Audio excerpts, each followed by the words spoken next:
नमस्कार दोस्तों, आज हम राठौड़ वंश की दूसरी ब्रांच बीकानेर के राठौड़ देखेंगे। बीकानेर के राठौड़ों में सबसे पहले देखें तो इसमें संस्थापक देखते हैं। तो संस्थापक राव बीका था।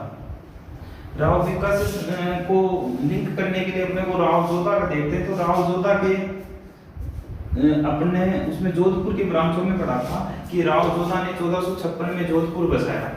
उसी का बेटा ये राव बीका था।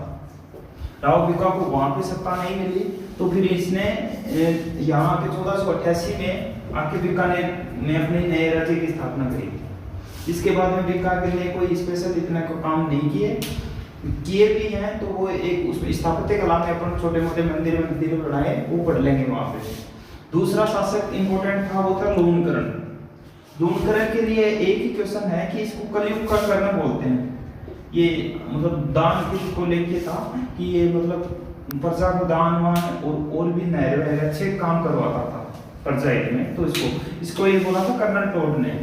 तो अक्सर क्वेश्चन ये नहीं आके कि कलयुग का कर्ण किसे कहते हैं, ये आता है कि कलयुग का कर्ण राव लूणकरण को किसने कहा, तो ये इसमें कर्नल टोड हो जाएगा। तीसरा महत्वपूर्ण शासक है राव जैत सिंह। राव जैत सिंह के बारे में एक ही बात है कि ये बाबर के पुत्र कामरान था। कामरान को इसने युद्ध किया था और उस युद्ध में इसको हराया था। अब आगे है राव कल्याणमल।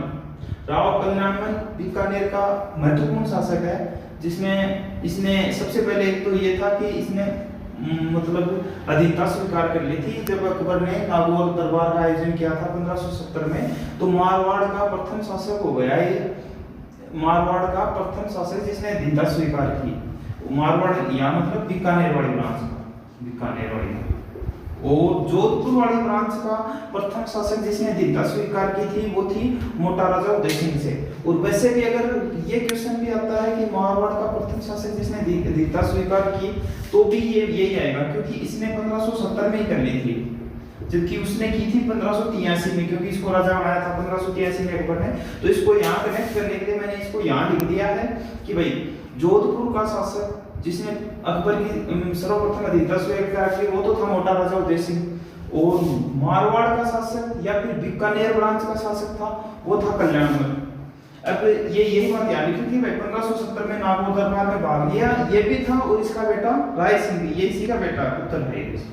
राय सिंह भी इसी के साथ था। दोनों ने नागौर दरबार में भाग लेके और अकबर को अधीनता स्वीकार कर ली। इसके अलावा राय सिंह को कहा जाता है राजपुताने का करण। अब यहाँ पे ये करण कई आए हुए इसमें बीकानेर वाली ब्रांच में। तो एक तो कलयुग का करण आ गया, एक राजपुताने का करण आ गया।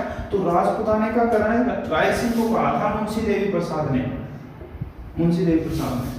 ठीक है, तो ये आप ये मत सोचना कि छोटा हो रहा है, छोटा नहीं। पहले राउंड में अपन बिल्कुल बेसिक से लेके मतलब एनसीईआरटी को फॉलो करते हुए कर रहे हैं। तो आप इसको छोटे न लेके एक एक लाइन ही मैंने जानबूझ के सबसे इंपॉर्टेंट लाइन है उनको उठाया है।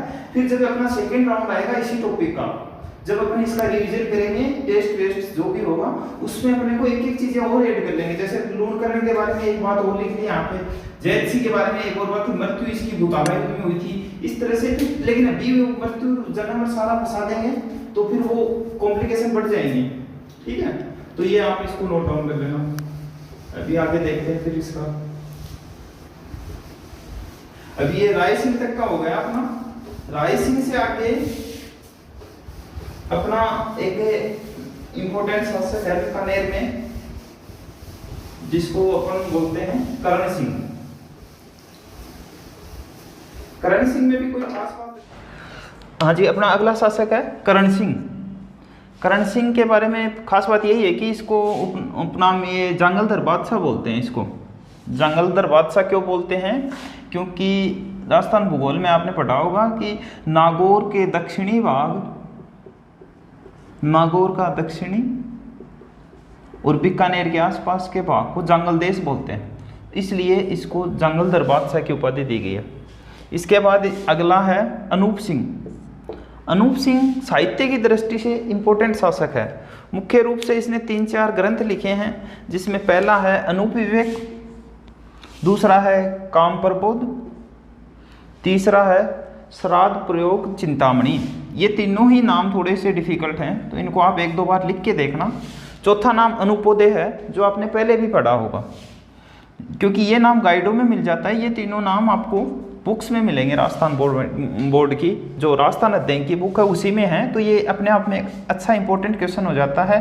क्वेश्चन इस प्रकार से हो जाता है जैसे कि निम्न में से अनूप सिंह की रचना नहीं है, तो इसमें फिर ये चारों में से एक हटा देगा, 3 दे देगा और एक कोई दूसरी दे देगा, तो फिर उसमें से छांटना थोड़ा सा मुश्किल टास्क है।